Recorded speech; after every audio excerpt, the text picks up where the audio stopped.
Le 18 juin 2023, un submersible nommé Titan est parti de Terre-Neuve, au Canada. À bord se trouvaient 5 passagers, tous visant une destination troublante, l'endroit même où le Titanic a coulé il y a plus de 111 ans. Oui, ce Titanic, autrefois qualifié insubmersible, mais tragiquement perdu lors de son voyage inaugural après avoir heurté un iceberg dans l'océan Atlantique. Près de 1500 vies ont été perdues dans ce naufrage historique. Et le 18 juin 2023, 5 personnes étaient à bord du Titan, tentant d'atteindre le dernier lieu de repos du Titanic. Titan a commencé sa plongée à 8 h du matin, et tenez-vous bien, elle était contrôlée depuis un autre navire avec une manette Bluetooth. À 9 h 45, lorsque le submersible était profondément immergé, tout contact avec le navire a été perdu. Au début, l'équipage ne s'en est pas trop soucié. Dans les profondeurs de l'océan, où la lumière du soleil ne pénètre même pas correctement, il est courant de perdre le signal. Ils ont décidé d'attendre un peu.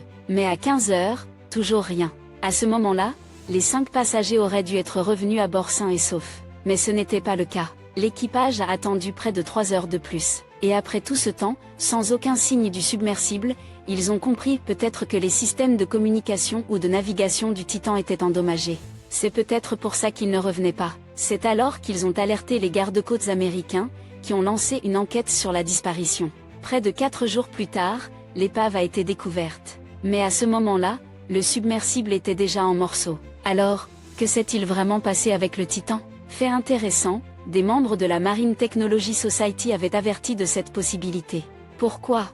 Le sous-marin était fabriqué avec des matériaux bon marché et de qualité inférieure. En fait, le Titan faisait l'objet de controverses depuis un certain temps. James Cameron, le réalisateur du film Titanic, a déclaré qu'il est presque impossible que les systèmes de navigation et de communication d'un sous-marin tombent en panne en même temps. Fait amusant, avant de tourner Titanic, Cameron est descendu environ 30 fois sur le site de l'épave dans un sous-marin. C'est pourquoi la disparition du Titan est tout sauf normale. Alors que s'est-il vraiment passé avec ce sous-marin? Pour le comprendre, il faut d'abord savoir comment fonctionnent réellement les submersibles.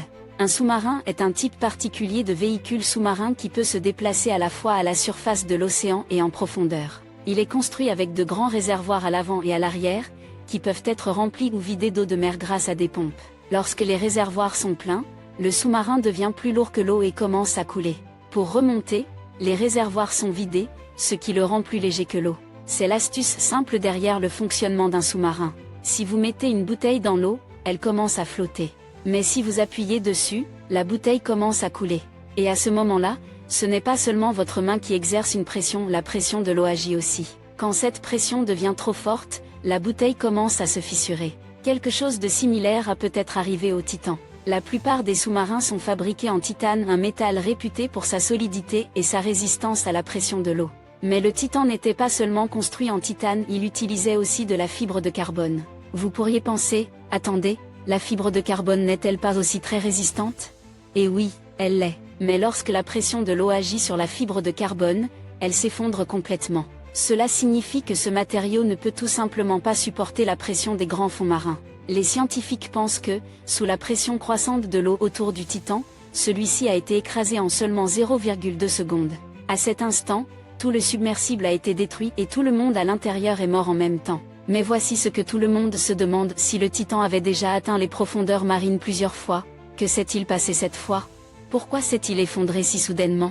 Honnêtement, personne ne sait vraiment. Parce que ce mystère a coulé avec le Titan. À ce stade, nous ne pouvons que supposer ce qui a pu arriver au Titan. Le Titan était en service depuis environ 2009. Il est possible qu'il n'ait pas reçu le niveau d'entretien dont il avait réellement besoin. Et imaginez, si une seule partie d'un sous-marin est endommagée en profondeur, revenir devient presque impossible. En plus, des inquiétudes avaient déjà été soulevées concernant la forme et la conception du Titan. Selon James Cameron, la forme et la construction du submersible Titan n'ont jamais été correctes. La façon dont il a été construit l'exposait toujours à un risque de catastrophe. Un point faible possible? Le système de pompage. Et il est possible que cette pompe ait failli dans les profondeurs, conduisant à la fin tragique du submersible. Mais la vérité est que personne ne sait vraiment ce qui est arrivé exactement au Titan ce jour-là. Des expéditions comme celle-ci comportent toujours un grand risque. Et pourtant, malgré le danger, certaines personnes sont toujours prêtes à dépenser des millions juste pour faire le voyage. Maintenant voici la question: paieriez-vous vraiment pour un voyage aussi risqué? Laissez votre réponse dans les commentaires ci-dessous. N'oubliez pas de cliquer sur le bouton j'aime si vous avez aimé. Vous pouvez aussi vous abonner et activer la cloche pour ne rien rater des prochaines vidéos. Regardez aussi les autres vidéos de notre chaîne. Merci beaucoup d'avoir regardé.